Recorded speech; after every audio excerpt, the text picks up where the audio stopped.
Imagine waking up at 35, 45, or even 65, doing all the usual things: work, meals, small talk, yet feeling like you're not really alive. You've got stability, but something inside is hollow. Relationships feel distant. Every day runs on autopilot. You glance in the mirror and barely recognize the person staring back. Where did I go? That feeling isn't just a modern crisis. Hundreds of years ago, powerful minds felt it too. Marcus Aurelius, the Roman emperor, reminded himself that real strength comes from mastering the mind, not chasing control over everything outside.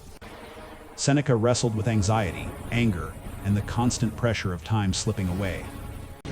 Epictetus, born a slave, taught that freedom shows up when you need less, not when you have more. Three very different lives, one truth. If your mind, body, or heart is lost, you can begin rebuilding from that place. Today, I invite you to start a quiet revolution inside yourself. Think of it as 3 doors to choose from: mind, body, or heart, each leading to a new version of you. It's not a theory. It's a brave choice to live differently, step by step. So before you scroll, before you rush, ask yourself, which door will I open today? And imagine what could happen if you finally did. You ever feel like your mind is full but empty at the same time? Like you're reacting all day, scrolling, watching, reacting, yet not actually choosing anything for yourself? That's rule 1, fix the mind. Because the real power isn't over outside chaos, it's over what you let live inside your head. Ancient Stoics knew this. Marcus Aurelius put it plainly: true strength comes from mastering your mind, not chasing control over what happens outside. Today, most of us hand that power over to the noise: endless news, social media, comparison. Our inner guide gets drowned out.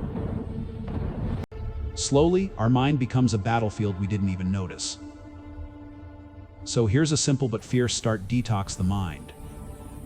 You can't build a new life with the same old junk thoughts. Try a 7-day challenge, just 30 minutes each morning. Feed your mind truth, not trash. Read a passage from someone who overcame. Learn a skill that makes you calmer, sharper, more resilient. Don't think of it as reading. Think of it as training. Because every scroll, every random thought, every reaction is choosing whether your mind becomes a weapon or a prison. Imagine this for 1 week. Before your phone, before email, before anything, you give yourself 30 minutes of real nourishment. What changes? Maybe not everything at once, but your thoughts begin to steer you, not the other way around. And that's the first step toward changing everything. Let's shift to the next step: redefining where you're heading. Most of us chase big targets: happiness, success, more, better. The Stoics flipped that script. They said happiness isn't the goal, it's a byproduct of living rightly. So instead of asking what you want to have, ask who you want to become. That's the real pivot: identity, not just habits. Think about it: if you say, I want to lose weight, you aim at an outcome. But if you say, I am someone who honors my body, everything you do starts lining up with that identity. It's not a trick, it's a foundation. You change the story you tell about yourself, and the actions follow naturally. Try this: write, I am becoming, then finish the sentence not with someday, but with today. I am becoming someone who shows up on time, someone who listens first, someone who cares for their health, someone who stays calm under pressure. Small words, but they set a direction for every decision you make right now, in the next 5 minutes. Transformation doesn't wait for a bigger tomorrow. It starts in the tiny choices you make today. Each one is a step in the new direction. And remember, even the ancient Stoics taught that inner strength comes from mastering your mind, not chasing outside control. When you redefine direction by who you become, everything else begins to fall into place, one small, courageous choice at a time. Now, let's talk about the invisible walls we build for ourselves. Rule 3 of this mind reset: break the invisible prison. You know those thoughts: I can't, I'm not good enough, it's too late. They feel true, but they're not facts. They're walls you've agreed to live behind. The Stoics had a name for this: the tendency to accept the fearful story. Your mind tells you, a quiet surrender to doubt. When you stop agreeing, the wall starts to crack. Here's a real, practical exercise. Grab a pen tonight. Write down the 3 beliefs that hold you back. Then rewrite each one into a declaration of power. So, I don't have time becomes I'm learning to prioritize what matters. I'm not smart enough becomes I'm developing the skills I need. It's too late becomes every moment is a new beginning. That simple rewrite. It's like hammering at your prison wall, each sentence a crack, letting light in. You don't have to believe it perfectly on day 1. Just try it. Say the new sentence out loud once a day. Watch how your decisions start to line up with the version of you that's free, not trapped. And remember, the whole Stoic idea of personal strength isn't about controlling everything outside. It's about what you allow inside. That truth has echoed through time, even in popular Stoic reminders seen everywhere today. Let me show you a ritual that turns your mind from a noisy passenger into the calm pilot of your life. It's simple, but it's not easy, and that's exactly why it works. Start your day by writing 3 thoughts that strengthen you and 3 that weaken you. Just 6 lines on a page. That's your first act of control before the world pulls you in. Then, during the day, become a habit detective. The moment a negative thought pops up, maybe you doubt yourself or feel overwhelmed, catch it fast. Don't let it settle. Replace it with something true and useful. That's not fake optimism, that's disciplined thinking. It's the difference between being tossed around by every emotion and standing steady in the middle of the storm. At night, ask yourself one question: did my mind serve me today or sabotage me? No judgment, just a reality check. Over time, you'll see patterns and know where to get stronger. This isn't just theory. Ancient Stoic reminders teach that real strength comes from mastering the mind, not trying to control everything outside. When you train your mind every morning, guard it during the day, and review it at night, you start thinking with the calm of a warrior, clear in chaos, steady under pressure. So here's a vow you can say to yourself. My mind is my kingdom. I am sovereign. No one rules it but me. Try this ritual for a week, and watch how the tiny choices, writing, catching, reviewing, transform how you feel, decide, and live. Let's move to Rule 2: fix the body. Think of your body as the foundation where your mind and purpose live. If your foundation is shaky, even the strongest ideas wobble. That's why the ancient Stoics didn't just talk about thoughts, they acted. Marcus Aurelius famously reminded himself at dawn to get up and do his work as a human being, not stay under the blankets. That discipline started from the body. Step 1: nutrition is discipline. Your body isn't a trash bin. Every bite either builds you up or holds you back. Before you eat, pause. Ask, is this bringing me closer to the person I want to be, or keeping me chained to the old version of myself? It's a simple question, but it changes how you see food. You don't have to aim for perfect dieting, just awareness. Instead of strict rules, use intention. Choose what fuels your purpose, not what feeds weakness. When you decide consciously, you're wiring your body and willpower to work together.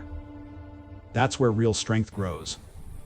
Imagine a day where every meal is a tiny act of respect for yourself. Maybe you swap one sugary snack for something nourishing. Maybe you add a vegetable to dinner. Tiny changes, but each one says, I'm in charge. Over time, those small decisions pull your body, mind, and purpose into the same direction.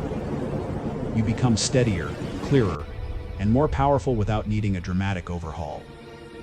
Just one intentional bite at a time. You call it. Now let's talk about something most people call lazy, but the Stoics called essential: rest. Rule 2, Step 2: sleep is the energy of wisdom.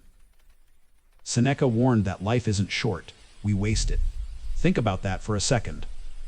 Every late night staring at screens, chasing one more episode, or scrolling past midnight. It's not just tiredness. It's trading tomorrow's clarity for tonight's distraction. No greatness was built with a foggy mind and a drained soul. Sleep isn't laziness, it's recovery. It's how you recharge the same mind that will face challenges tomorrow. Aim for 7 to 8 hours a night, not as a luxury, but as a ritual of self-respect. When you protect your rest, you sharpen your thoughts, balance your emotions, and reset your willpower. That's not fluff. It's the fuel your inner strength actually runs on. Here's a question: how different would your day be if you woke up truly rested, not just functional? Imagine calmer reactions, smarter choices, less craving for quick fixes. Protecting your sleep is like a warrior sharpening a sword before battle. The future depends on how you restore today. So tonight, make a small promise, set a bedtime that respects your body and your purpose. Switch off the noise a little earlier. See rest as part of your discipline, not a break from it. In a week, notice how clarity shows up at work, at home, in decisions. That's the quiet power of sleep, the energy that turns wisdom into action. Have you ever noticed how your emotions live inside your body?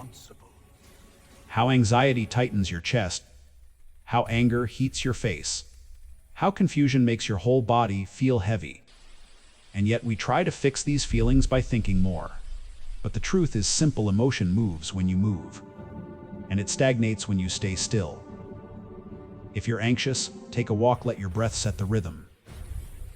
If you're angry, go for a run, let the pavement absorb what your mind can't. If you feel lost, pick up something heavy, or just move your body in any direction. Action clears fog. Stillness multiplies it. Epictetus reminded us, no great thing is created suddenly. Greatness doesn't require a perfect plan, just daily movement. Even 20 minutes. No gym membership, no fancy equipment. Your staircase is a workout. Your living room floor is a training ground. Squats, stretching, push-ups, a cold shower, simple things that rebuild discipline one small choice at a time. Because every time you move, you send a message to your mind: I am in command. Not the fear, not the stress, me. And each small act, every step, every rep, every breath you take with intention is a quiet declaration of personal power. So ask yourself, what emotion is sitting in your body right now? And what movement will you choose to release it? Remember, motion is medicine. And today, you are only one small action away from taking your strength back. There's a powerful Stoic principle that most people overlook: the practice of voluntary discomfort, choosing a little hardship today, so you grow stronger for tomorrow. The ancient Stoics understood this deeply. Seneca slept on the floor to remind himself that comfort is a fragile illusion. Marcus Aurelius trained his mind in the chaos of war, not because he enjoyed suffering, but because he knew that choosing challenge builds a strength nothing in the world can take away. And the truth is, every time we choose the easy path, we silently break a promise to ourselves. But every time we choose the harder but better path, we rebuild trust in our own power. You don't need to start with extremes. Drink more water when you'd rather grab soda. Take a cold shower for 10 seconds. Go for a short run when your mind says not today. Reach for vegetables instead of sugar. Tiny choices made consistently lead to massive transformation. Because every act of discomfort is a signal: I am someone who does hard things. I am someone I can rely on. And layer by layer, that builds a quiet, unshakable faith in yourself. So write this down: my body is my temple. I am its guardian. Then rise tomorrow morning and act like it. Not for the world, not for applause, but for the strength you're building inside, one intentional challenge at a time. There comes a moment in life when everything on the outside looks fine: career, routine, responsibilities, yet something inside feels hollow. That emptiness isn't weakness. It's a signal, a sign that somewhere along the way the heart grew numb. Most of us build emotional walls to protect ourselves from pain. But those same walls that keep out hurt also keep out joy. A strong heart isn't one that never breaks. It's one that opens again after being broken. Marcus Aurelius wrote about being like a rock steady as waves crash around it, not cold or unfeeling, but grounded, anchored, alive. So how do you find your heart again? Start with stillness. No phone, no noise, no distractions. Just you and your breath. And ask yourself 3 honest questions. 1. If I could not fail, how would I live? 2. What am I pretending not to care about but secretly care about deeply? 3. When no one is watching, who am I really? If your chest tightens when you answer good, that trembling is proof you're still alive.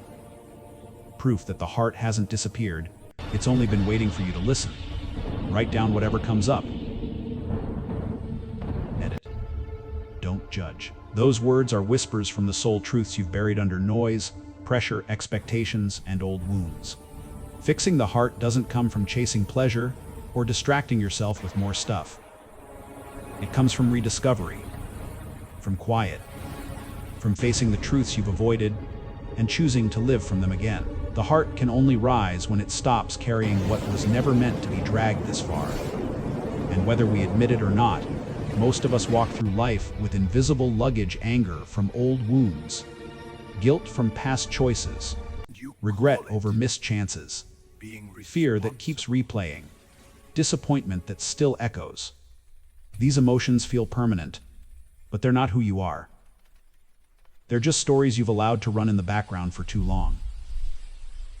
Epictetus reminds us, it's not the event that hurts us, but our reaction to it. The memory doesn't break you, your grip on it does. So here's a practice that can change your life. For the next 30 nights, before you sleep, write down one thing to forgive. It could be a person who betrayed you. It could be someone who disappointed you. Or it could be yourself for the choices you made when you didn't know better. And remember this, you don't forgive to free them. You forgive to free you. Forgiveness is not approval, and it's not weakness. It's weightlessness. It's choosing peace over the burden that's been pulling you down for years. Every time you let go of one small piece of resentment, guilt, or fear, you remove another chain from your soul, chains you were never meant to carry into your future. You deserve to walk lighter. You deserve a heart that feels like it can breathe again.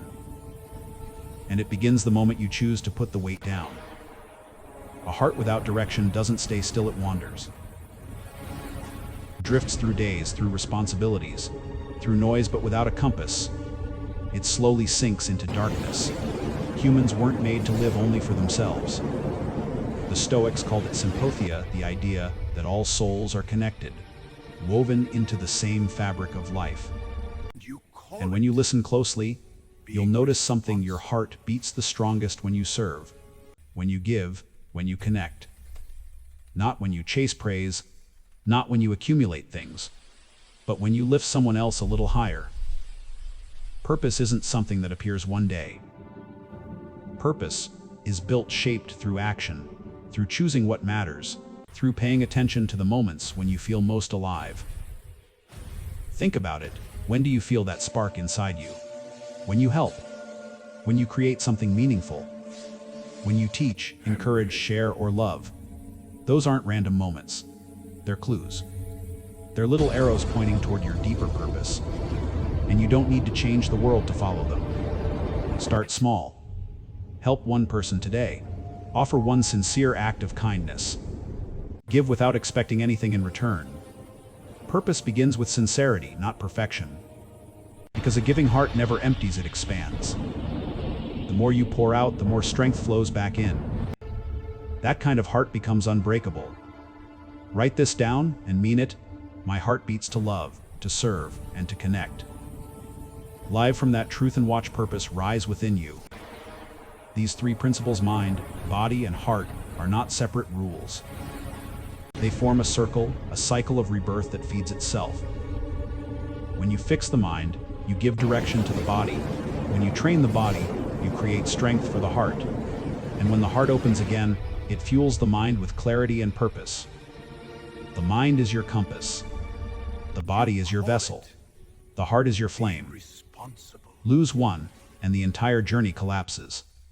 Bring all three into harmony, and you become unstoppable. Even the great Stoics lived this truth. Marcus Aurelius battled anxiety. Seneca struggled with self-doubt. Epictetus lost his freedom, yet discovered peace. None of them were perfect. What made them powerful was that they were relentless. They understood that daily choices, small but consistent, are enough to change a life and even shape history. Let me give you a story. James hit rock bottom, burned out, disconnected, drowning in self-doubt. One night, he decided to rebuild himself the Stoic way. For the mind, he replaced late-night scrolling with 30 minutes of reading. For the body, he committed to cold showers, daily runs, and disciplined sleep. For the heart, he forgave his father, volunteered at a shelter, and learned what it meant to love through service instead of expectation. Months passed. His life didn't just improve, it transformed. His energy shifted. He moved with calm. He walked grounded. He became unshakable. That is the power of these 3 Stoic rules, not as ideas, but as daily practices. Transformation happens when the mind, body, and heart finally align.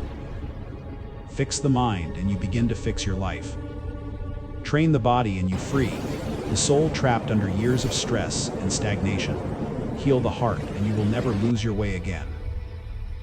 You weren't born just to survive the days.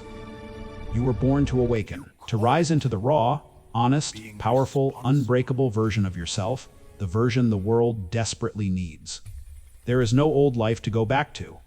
That chapter is done. What stands in front of you now is a new life waiting to be claimed, shaped, and lived with intention. Say this with me: I am the author of my transformation. A warrior of the mind, a guardian of the body, a protector of the heart. This is not poetry. It's a promise, a declaration of who you choose to become from this moment forward. So stand tall, breathe deep. Feel that quiet fire inside your chest, the one you've ignored, the one that never died. And take the first step now. Not tomorrow, not when life gets easier. Growth begins the moment you decide to get stronger. If this message resonates with you, live it. Share it. Leave a mark on someone else who needs strength today. And before you go, make a promise to yourself that you're done repeating the past and ready to walk this path with purpose. We'll take the next steps together.